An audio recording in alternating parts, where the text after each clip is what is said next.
Čau! Mani sauc Uldis. Čau! Mani sauc Kaspars.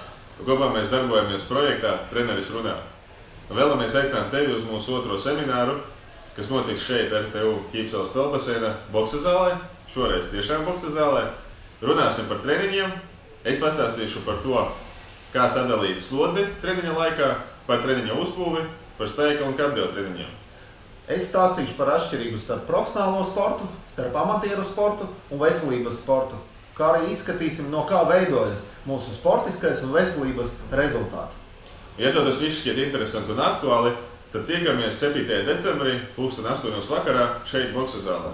Ieeja kā parasti ir bezmaksas, bet enerģijas apmaiņai un projekta attīstībai būs iespēja atbalstīt ar ziedojumiem. Sporta uztura veikals vitamīns.lv mums ir sagatavojis dāvanas. Tas būs sporta dzēriens Noko, kā galvenā sastāvdaļa ir BCA, kam pievienots ir kofeīns, bet nav pievienots cukurs. Jā, un vairāk informāciju par semināru var atrast Facebook lapā Treneris runā. Paldies par uzmanību, gaidām tevi seminārā un treniņos. Čau! Čau!